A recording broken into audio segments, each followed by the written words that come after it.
Hello আমার ভাই এবং বোনেরা, সবাই কেমন আছেন? আসসালামু আলাইকুম। আশা করি সবাই আল্লাহর রহমতে খুব ভালো আছেন। আসলে আমি এখন একটা কথা বলবো। কথাগুলো হয়তোবা এলোমেলো, কিন্তু কথাগুলো গুছিয়ে বলতে না পারলেও আমি জানি আপনারা অনেক অ্যাক্টিভ, আমার কথার ধরনে বুঝবেন আমি কি বলতে চাচ্ছি। আমি এখন অনেকগুলো থালা বাসন মাজতেছি।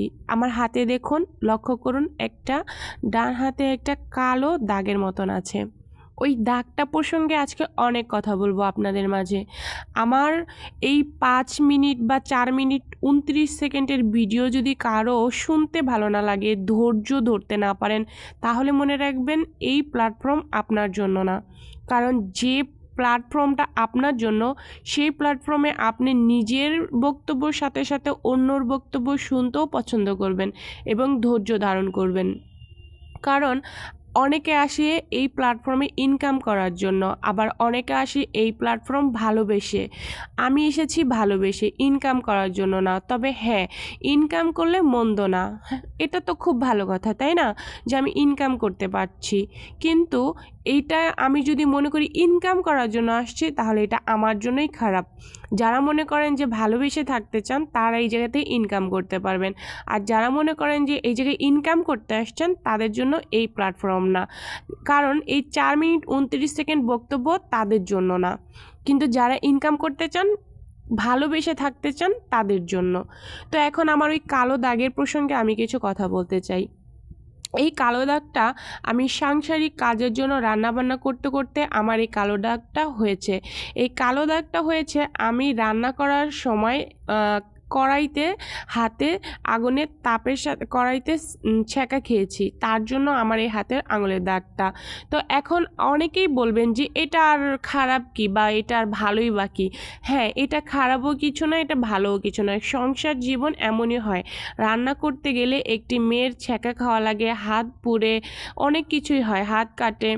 তো আমার কথা সেইটা না, আমার কথা হচ্ছে এই যে আমরা একটা সামাজিক জীব, সমাজে বসবাস করি, সেই জায়গায় হচ্ছে আমরা অনেক মানুষ থাকি, একসাথে অনেক মানুষ থাকি, তাই না? সমাজে তো কেউ একা একা বসবাস করতে পারি না, সামাজিকতা নিয়েই আমাদের বসবাস। তো সেই ক্ষেত্রে দেখা যায় একটি মেয়ে যখন সে ছোট থাকে, ধরেন তার ১৪ বছর, ৯ বছর বা ১৫ বছর বা ১৮ বছরই হোক, তখন ওই মেয়েটা তার বাবার পরিবারে সাজুগুজু করতে বা অনেক স্মার্ট থাকতে অনেক পছন্দ করে, অনেক ভালো থাকে।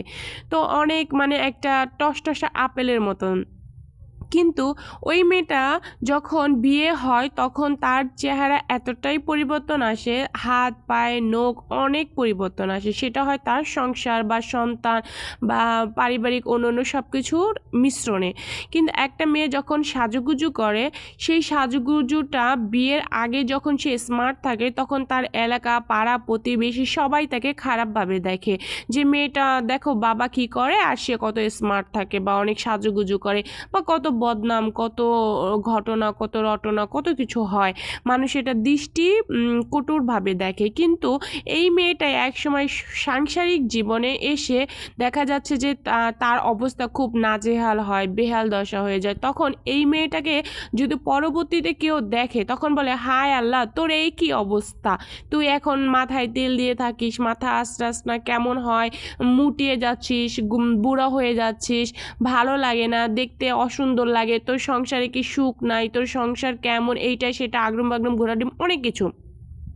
তো এই মেয়েটাই যখন আপনার বিয়ের আগে সাজুগুজু করে, কিন্তু ওই মেয়েটার কত বদনাম, হ্যাঁ, কত রং ঢং, কত কত কিছু, কত আশেপাশে কত মানুষ কত কথা বলে। তো আর ওই মেয়েটাই যখন বিয়ের পরে সাজুগুজু বন্ধ করে, তখন তার পারিবারিক টান, মানে শ্বশুর শাশুড়ি হয়তো বা যন্ত্রণা দেয় বা ভালো চোখে দেখে না, বা অশান্তি, দুঃখ, কষ্ট, হায় রে সমাজ, হায় রে মানুষ। একটি মেয়ের আসলে কোথাও শান্তি নেই, না বাবার দেশে বাবার পরিবারে শান্তি, না স্বামীর দেশে স্বামীর পরিবারে।